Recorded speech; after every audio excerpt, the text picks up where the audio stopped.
El Señor les bendiga ricamente. Para mí es un placer estar aquí y compartir estas horas sobre el fascinante tema del Espíritu Santo. Un tema que nos arranca las emociones más profundas.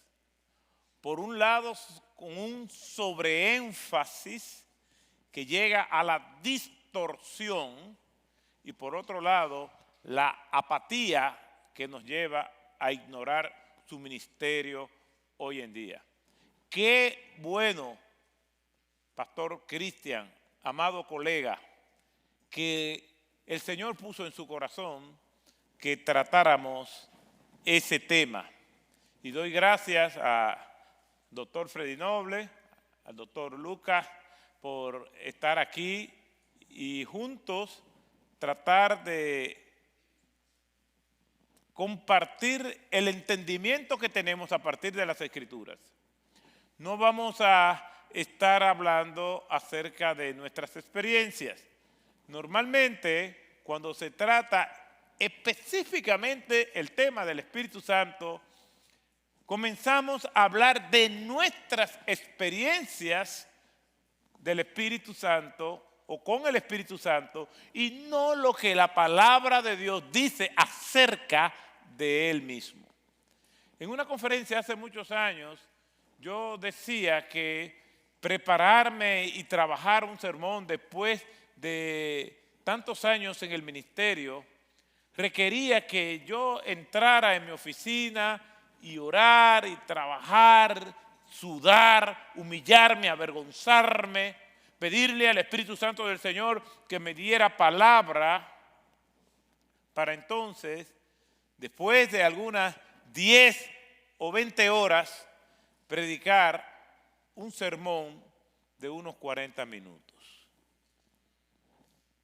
Después hubo una sesión de preguntas y respuestas y alguien preguntó que si había que durar tanto tiempo, sudar tanto, llorar, avergonzarse, dejar el texto por un rato porque no lo entendemos y apelar al Espíritu de Dios que nos guiara a entender esto y retomarlo.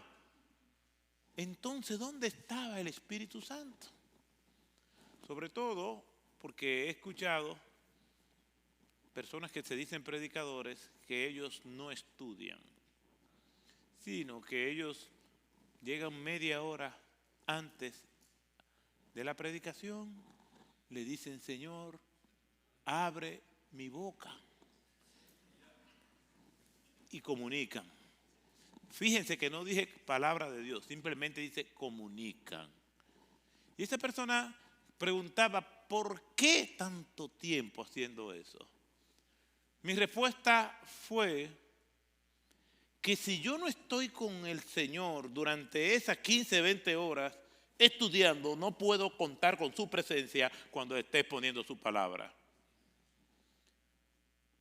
Hace muchos años me encontré con un famoso evangelista que comenzó en Orlando, en una comunidad que se llamaba Orlando Christian Center, y después se movió a Texas, y me decía,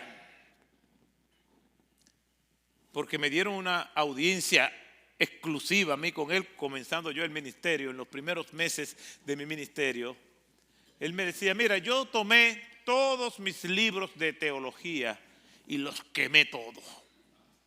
Todas las versiones de la Escritura que yo tenía también las quemé. Ahora yo dependo del Espíritu Santo. Cuando lo escuché predicar, dije: él será un hereje, pero está diciendo la verdad. Es verdad que quemó todos sus libros. Ciertamente es cierto. El Espíritu Santo de Dios, el Señor, el dador de la vida, que sobrevoló las aguas en la creación y habló en la historia por los profetas se derramó en los discípulos de Jesucristo en Pentecostés para cumplir el nuevo papel del Paracleto que Jesús había definido para ellos.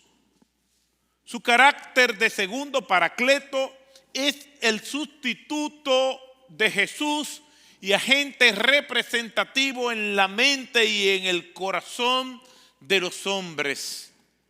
El Espíritu ministra hoy, Paracletos, que en griego significa consolador, consejero, ayudador, abogado, fortalecedor, sostén, el que acompaña. Él es Jesús. Jesús, el Paracleto original, continúa su ministerio a la humanidad a través de la obra del segundo Paracleto que llamamos Espíritu Santo. Así como Jesucristo es el mismo ayer, hoy y para siempre, lo mismo ocurre con su Espíritu. Y en cada época, desde Pentecostés, donde quiera que ha llegado el Evangelio, el Paracleto segundo ha llegado primero. El Espíritu sigue haciendo las cosas que Jesús prometió que haría cuando lo enviase en esta nueva capacidad. Qué bien que lo haya hecho. Si hubiera dejado de hacerlo, la iglesia habría perecido hace mucho tiempo. Ha sido atacada, vilipendiada, emboscada. Sus hijos han sido encarcelados, torturados, pero el Paracleto sigue franqueando. Ese Espíritu de Dios sigue de lado a lado, detrás y delante, cuidando ese remanente. La vida de los cristianos en todos sus aspectos, intelectual y ética, devocional y racional, resurgente en la adoración y extrovertida en el testimonio, es sobrenatural porque el Espíritu de Dios está sobre ella.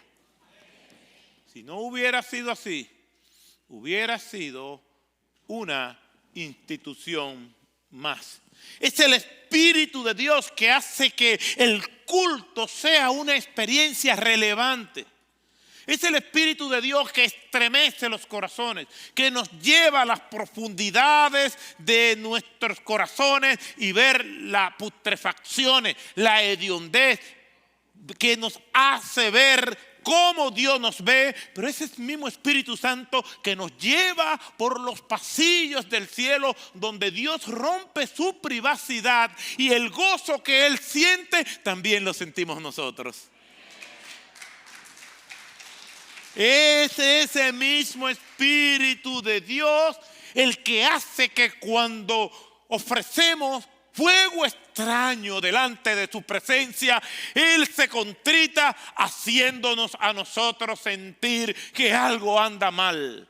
Es la alerta que nos dice que donde vamos, que por donde caminamos no son las huellas de Jesús que estamos siguiendo. Alabemos el Espíritu Santo. Cantemos al Espíritu Santo. Y vamos a darle el lugar que el Espíritu Santo amerita. No hay un tema más abusado, deformado, aún en los reformados, que el Espíritu Santo. Es como si estuviéramos en las antípodas, en polos opuestos. Qué difícil se nos hace el balance. No estamos hablando de continuistas ni de cesacionistas. No, vamos a darle el justo lugar que el Espíritu Santo tiene en las Sagradas Escrituras. al dar mis primeros pasos como pastor, cargado con enseñar a la iglesia ante el desorden de la iglesia que yo heredé. Cuando yo comienzo el ministerio, la iglesia tiene aproximadamente 25 años de fundada. Y había 15 miembros y 15 pastores.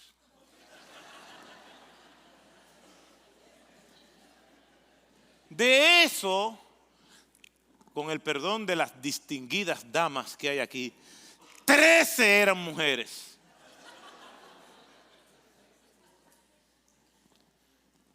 Y yo entendía que yo tenía que ordenar la casa.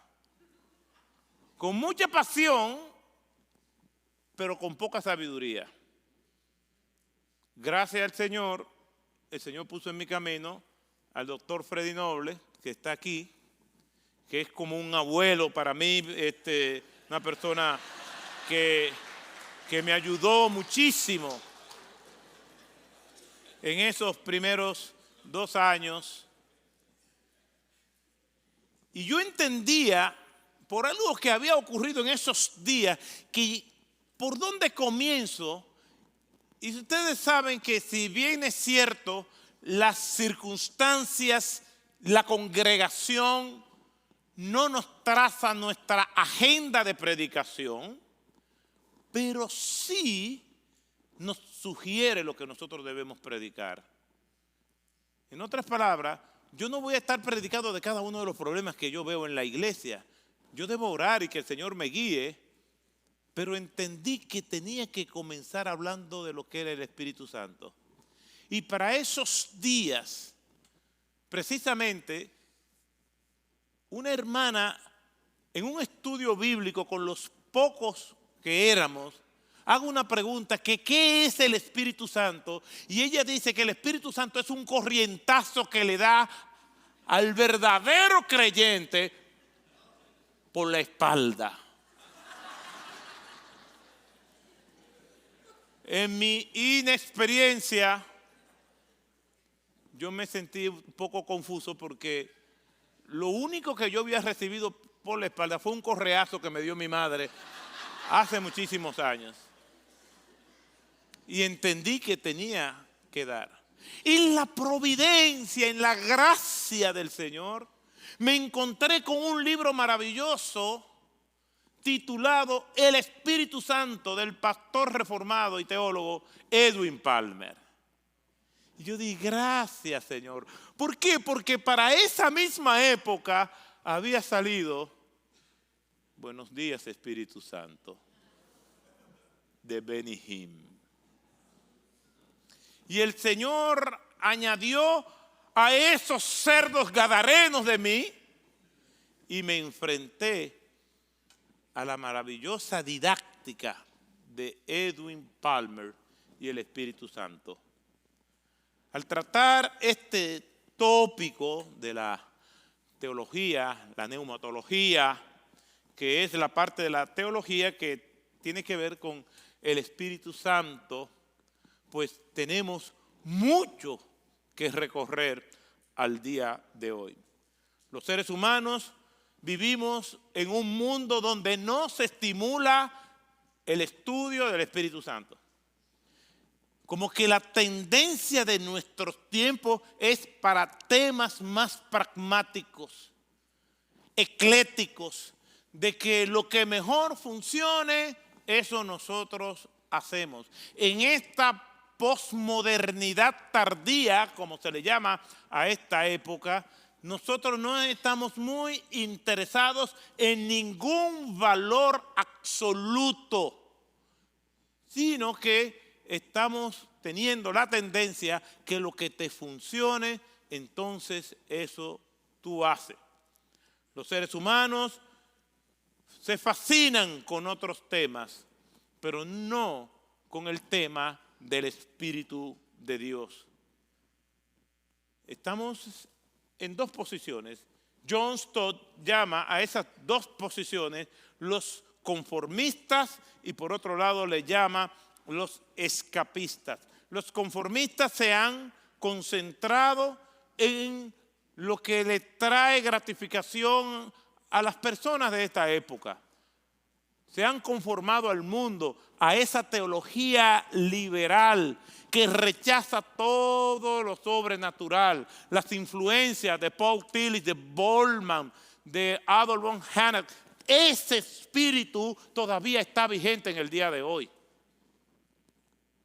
Es fácil encontrarte con un creyente que te diga a ti, sí, la Biblia dice eso, pero poniendo su razón, ese racionalismo de los ilustradores por encima de cualquier otra cosa.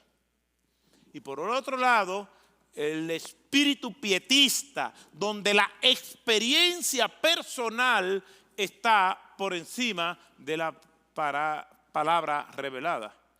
He encontrado con personas que me dicen, sí, la Biblia dice eso, pero es que eso yo lo viví, ignorando la advertencia del apóstol Pablo en Gálatas capítulo 6, de capítulo 1, donde él está maravillado. Está maravillado porque han dejado la verdad bíblica para seguir un evangelio diferente.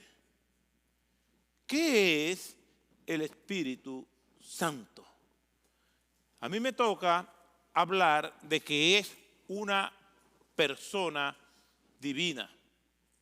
Creo que todos los que tenemos cierta ortodoxia estamos de acuerdo de que el Espíritu Santo es una persona y que es una persona única e irrepetible. De alguna manera, esa imagen y semejanza de esa Trinidad la tenemos nosotros, porque cada uno de nosotros, por más que nos parezcamos, somos únicos y somos irrepetibles.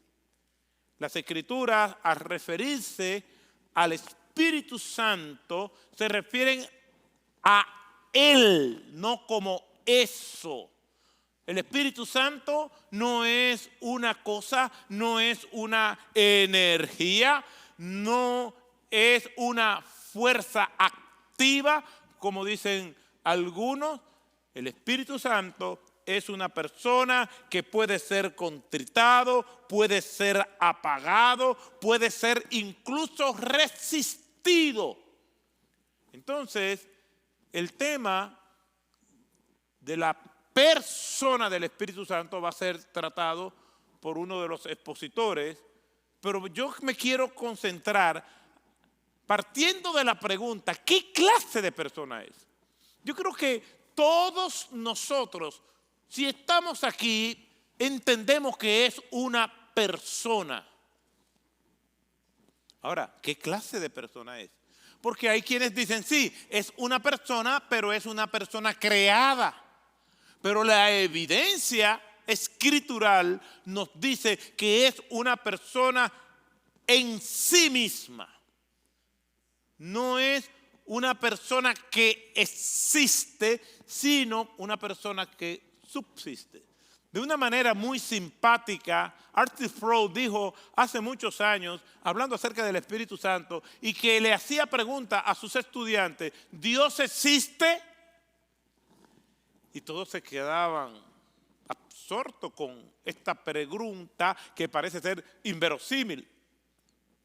Y él decía, Dios no existe.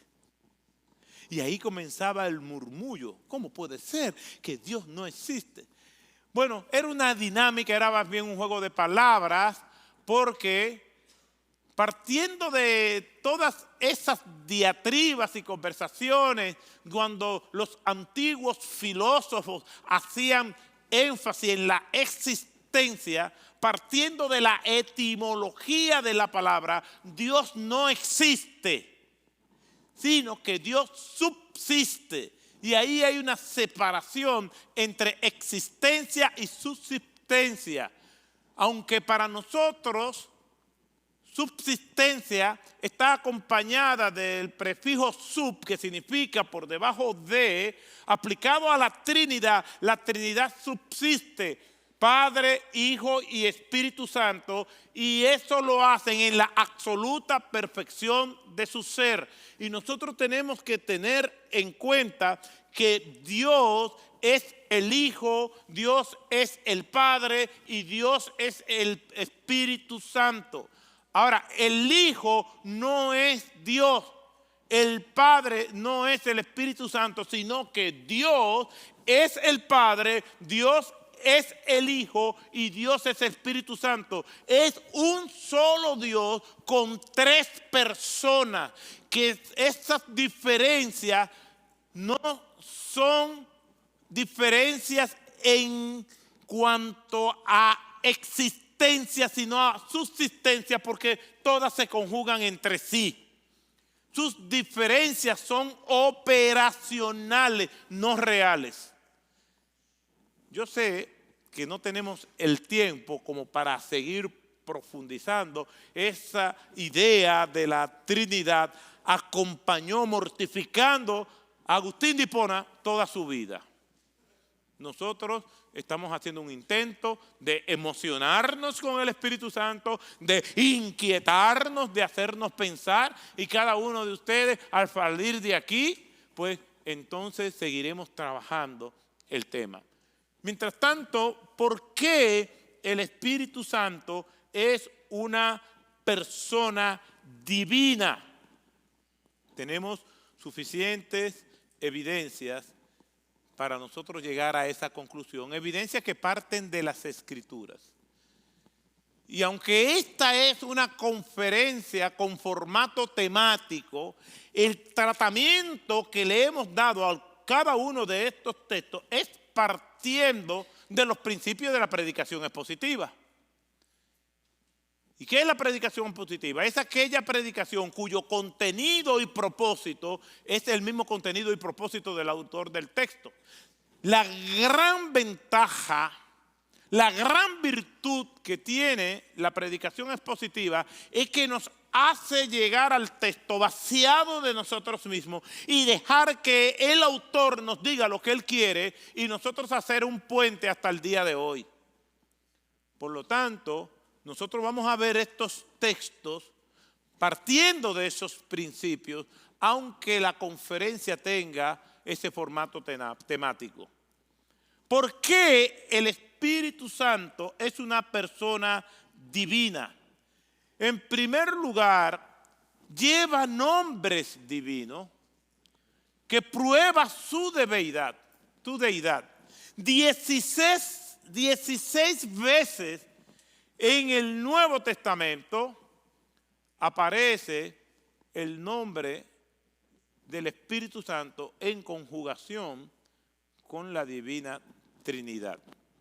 Por ejemplo, nosotros vamos a 1 Corintios, capítulo 6, verso 11. Pablo lo llama el Espíritu de nuestro Dios. Pero en Hechos, capítulo 16, verso 7, en el original le llama el Espíritu de Jesús. Es el mismo Espíritu, el Espíritu de nuestro Dios, el Espíritu de Jesús, el Espíritu Santo. Nuestro Señor dice, cuando yo me vaya, yo no los voy a dejar solos, yo voy a volver otra vez. ¿Como quién? Como el Consolador. Como todos ustedes saben y han visto noticias, nuestro país está de luto. Más de 225 personas murieron aplastadas porque un techo en un centro de diversión se cayó. Personas de todas las clases sociales, desde los más encumbrados hasta los más anónimos. Un joven recién convertido en nuestra iglesia, el lunes fue a ese lugar porque trabajaba como seguridad. Invitó a su amigo a que vaya a la iglesia el domingo. El amigo le dijo, no, yo no voy para la iglesia, yo voy a ir después. Le dijo el amigo, yo voy a ir después más rápido de lo que tú piensas. Y este muchacho recién convertido, el lunes fue a su trabajo de seguridad y fue atrapado entre los escombros y fue una de las víctimas fatales. Antes de yo venir para acá, pasamos por la funeraria y allí estaba el cuerpo sin vida de este joven. Y yo apelaba al Espíritu Santo de que me diera palabras, porque las palabras humanas no son suficientes. ¿Qué palabra humana puede consolar el alma de una mujer que ha perdido su único hijo? Como la viuda de Naín, viuda, y además de eso, su única esperanza, ese hijo, también se había ido. Dice la Escritura que el Señor se movió a compasión y yo le pedí al Señor, yo tengo la compasión, lo que no tengo es la palabra, por lo tanto, lo que a mí me falta, hazlo tú, muévete en medio de este lugar y ministra a los corazones que están desgarrados. ¿Qué palabra humana puede llegar hasta las profundidades del alma, hasta los lugares más recónditos, allí donde nadie llega, y con su brisa suave soplar ahí dentro? Y allí estaba el amigo que no fue a la iglesia, y allí estaba. Resulta que ese amigo fue quien lo rescató. Y me vino a la mente decir, probablemente el que estaba preparado para irse, se fue. Y quien no tenía la preparación, el Señor lo dejó. Y toda mi atención se dirigió a él y me paré frente a él y le dije, Moisés, así se llama. Su nombre significa salvado por las aguas, pero también significa salvado por los escombros, de los escombros. Y ahí él dijo, sí, yo necesito al Señor. Desde ese fatídico lunes en la madrugada, el Señor compró tu vida. El Espíritu Santo del Señor es el que convence de pecado. Nadie tiene la facultad de convencer de pecado. Nadie tiene la facultad de tener ese tipo de poder, de llegar hasta el corazón. Porque el hombre natural no percibe las cosas que son del Espíritu de Dios, porque para él son locura, porque se han de discernir espiritualmente. Solamente el Espíritu Santo del Señor es el que convence de pecado, porque el Espíritu Santo es Dios. Es una persona divina. No hay nadie. Incluso si aquí hay alguien que todavía no ha recibido el Espíritu Santo, el Señor te dice, quiero tu vida. Porque nosotros recibimos a Cristo, pero a quien recibimos es el Espíritu Santo. Porque el Espíritu Santo es una persona divina. El Espíritu Santo tiene nombres divinos. Y yo sí creo que es una gran blasfemia asumir nombres divinos. Y por ahí hay grupos que asumen nombres divinos. Aún en grupos evangélicos,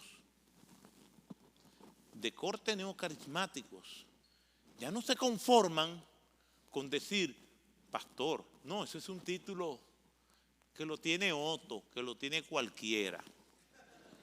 Eso es en los círculos neocarismáticos. Pastor Otto, pastor no, apóstol. He estado en lugares donde yo he escuchado, apóstol no, padre apóstol. Y los rangos van subiendo. Eso es en los círculos neocarismáticos. En los círculos académicos donde me muevo, también es peor. ¿Cómo está pastor? Pastor no, doctor.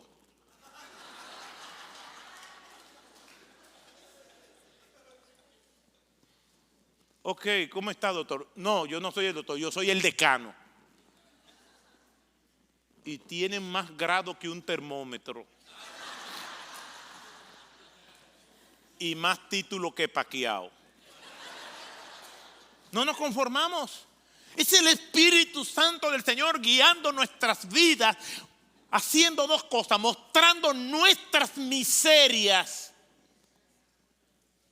Porque mientras más cerca de Dios, más vamos a ver nuestras miserias humanas. Más nos vamos a dar cuenta que no calificamos, de que no somos aptos.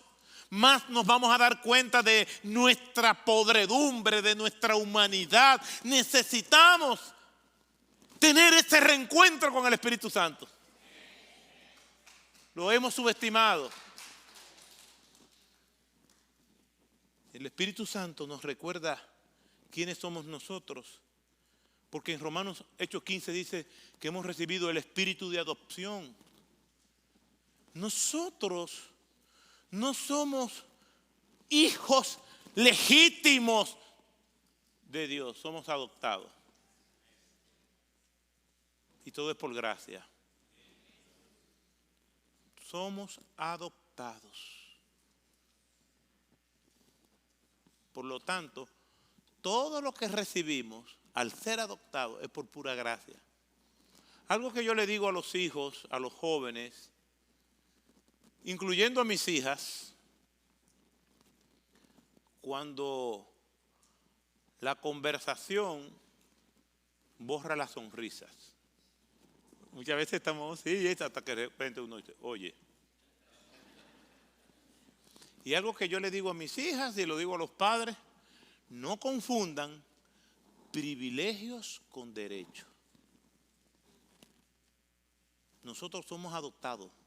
Todo lo que tenemos son privilegios, no derechos.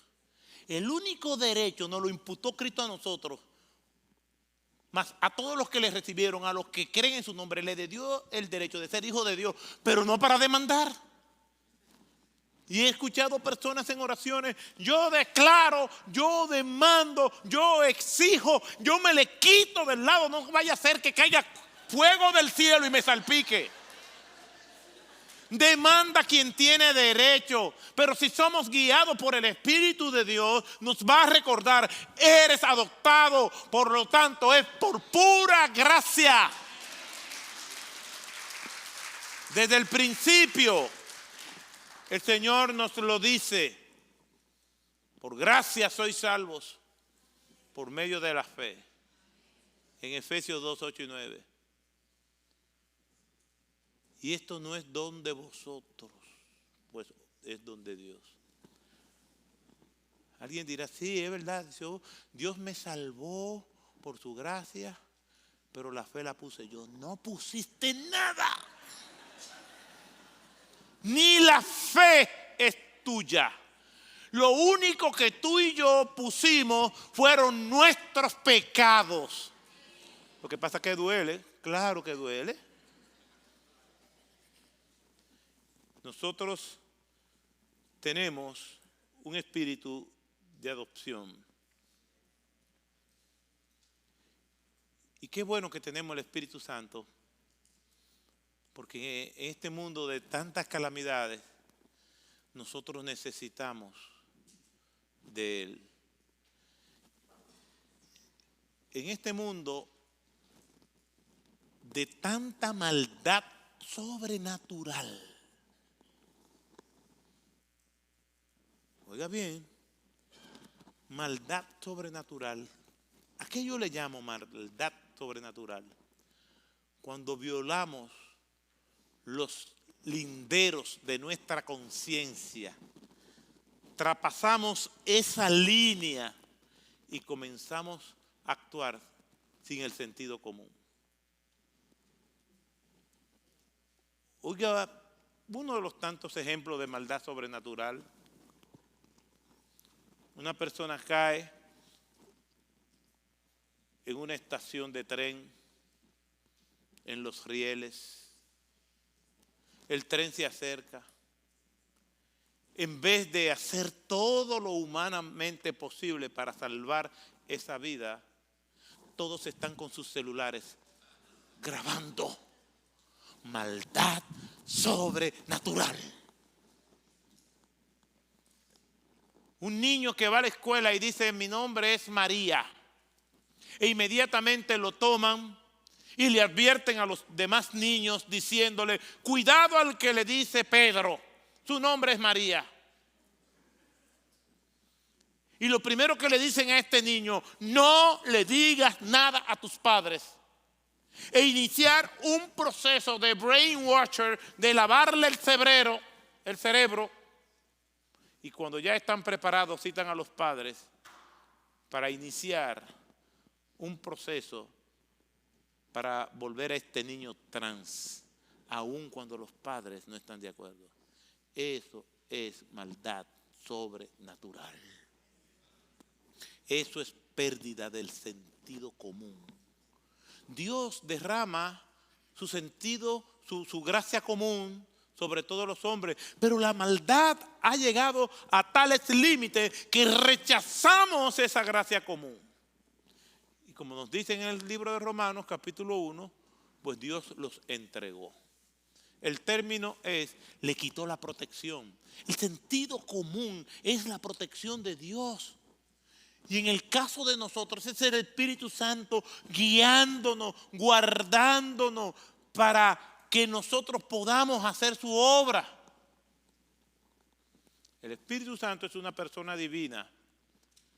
No solamente por estos elementos, sino que en la Escritura está repleta de que el Espíritu Santo es Dios. El tiempo no nos da para un estudio tan amplio, pero sí nosotros encontramos que el Espíritu Santo todo lo sabe. Porque ¿quién de los hombres sabe las cosas del hombre sino el Espíritu del hombre que está en él? Así también nadie conoció las cosas de Dios sino el Espíritu de Dios. Y nosotros nos hemos recibido el Espíritu, no hemos recibido el Espíritu del mundo, sino el Espíritu que proviene de Dios para que sepamos lo que Dios nos ha concedido. Nadie puede conocer las cosas de Dios si el Espíritu de Dios no está con él. El ser humano puede conocer datos, narrativas. Aproximadamente 60-70% del contenido bíblico es narrativa histórica. Cualquier persona se puede acercar a la Biblia y conocer esos aspectos narrativos, genéricos, geopolíticos, históricos, sociales de las Escrituras. Pero aquello que llega hasta las profundidades de nuestros corazones, que estremece los cristales del alma, que hace que nuestras rodillas se quiebren ante un Dios santo, solamente por el Espíritu de Dios puede suceder. No hay otra forma. Yo me he pasado la vida entera predicando a todo el mundo. Y hay hermanos que dicen, mire, yo tengo un familiar que está así de convertirse. ¿Ustedes no han oído eso? Casi se está convirtiendo. Una persona que visita la iglesia y dice, pastor, yo me estoy convirtiendo poco a poco. Casi. Eso yo no lo veo en la Escritura. Un poema de el poeta nicaragüense Rubén Darío decía, casi me quisiste, casi te he querido. Si no fuera por el casi me caso contigo. Y hay personas así, casi. No, la conversión no es un proceso, es un evento. Estábamos muertos, el Espíritu Santo llegó, nos convenció de pecado y ahí ya somos salvos. Cuando nosotros vamos al libro de Efesios, capítulo 2, da una imagen muy clara de la condición humana. Estábamos muertos en delitos y pecados. muertos en delitos y pecados.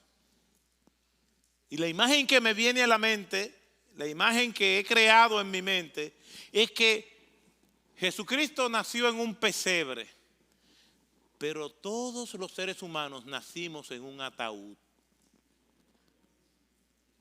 Jesucristo estaba en un pesebre, en un establo, pero el ser humano nació en un ataúd dentro de una celda, en una mazmorra oscura, antihigiénica, llena de ratas, de hediondez. ¿Y qué es lo que hace Cristo? Que ese muerto reviviera por sí solo, que viniera a la vida, no había esperanza. Y lo que hace el Espíritu de Dios es que llega por aquellos caminos angostos que lleva al sótano donde está aquella celda que nadie sabe que existe, muy conocida en los infiernos, pero desconocida en el cielo. Y el Espíritu Santo va allí.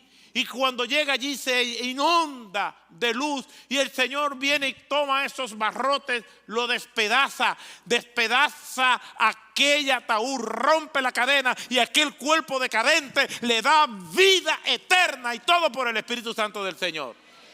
Pero recibiréis poder cuando haya venido sobre vosotros el Espíritu Santo, el Dios de los escuadrones de Israel, que le dio victorias épicas a todo su pueblo, cuando el pueblo no tenía ningún tipo de armamento porque venían de 400 años de esclavitud. Tuvieron unas victorias inverosímiles. El mar Rojo se abre en dos, le dan 7 vueltas a los muros de Jericó y ellos caen sin tirar una jabalina, una sola lanza, porque no tenían ejército, no eran soldados, eran civiles trémulos de pavor. Simplemente con mucha fe en Dios derrotan a los madianitas. ¿Por qué? Porque eran 32,000 contra más de 100,000 y Dios desde el cielo dicen: wow, los madianitas están en desventaja, 32,000 hombres contra más de 100,000. Son muchos. Y quedan 300. En las matemáticas de Dios, 300 es más que cualquier número. ¿Por qué? Porque solamente cuando somos guiados por el Espíritu de Dios, ese poder de Dios es el Espíritu Santo. Y ese poder del Espíritu Santo es el poder de Dios, porque es una persona divina. Pero recibiréis poder cuando haya venido sobre vosotros el Espíritu Santo. Y la palabra poder es dinamita, de donde viene dinamita. Recibirán todo un arsenal de dinamita, de explosivos, de TNT, de nitroglicerina, y lo van a poner en las puertas del aire, y eso lo va a despedazar. Porque es poder de Dios. Ese poder de Dios está a nuestra disposición. Pero ¿qué le ha pasado a la iglesia? Qué bueno, pastor, que se le ocurrió el tema del Espíritu Santo. Es el Espíritu Santo prometió que iba a estar con el pueblo de Dios para ser testigo, no para reclamar un Rolls Royce, no para decir: ay, el Señor me va a quitar la vida si no me da otro avión. Si yo digo en la iglesia donde estoy pastor por 33 años, si digo: hermano, el Señor me ha revelado que me regalen un avión porque yo viajo mucho, si no me va a quitar la vida, los hermanos que están al lado de mi esposa le van a decir: mi más sentido pésame.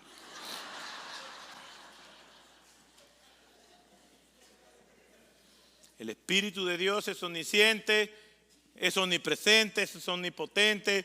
La Biblia le llama el Espíritu de verdad. El Señor Jesús hizo la misma afirmación, que Él es el Espíritu de verdad. El Espíritu recibe el nombre del Espíritu Santo. El Espíritu es el dador de la vida. El Espíritu Santo incluso posee la capacidad creadora. ¿Quién enseñó al Espíritu de Jehová o lo aconsejó enseñándole Isaías 40:13. El tiempo se ha ido, hermanos, pero debemos volver a la palabra de Dios. Debemos volver a decirle: Señor, te ruego que me hagas entender más sobre el Espíritu Santo, porque es Dios caminando diariamente con nosotros donde quiera que nosotros estemos. Y una pregunta de reflexión: si eso es así, tenga cuidado a dónde usted se mete con el Espíritu Santo. Gracias, Padre, te damos por tu palabra. Tú has orquestado hablarnos por medio de ella. Gracias porque has puesto esta inquietud de que se trabaje este tema. Y gracias porque has respondido nuestras peticiones. Bendice este esfuerzo. Bendice a cada uno de mis hermanos que van a hablar en tu nombre sobre este nombre del Espíritu Santo. Bendice este seminario, sus líderes, Pastor Cristian, síguele ayudando, síguelo capacitándolo, y que todos juntos, aquí presentes, podamos salir de este lugar, en medio de este ambiente, alabando y glorificando tu nombre y dándole gracias a tu nombre por tu Espíritu Santo, Dios. En el nombre de Jesús. Amén.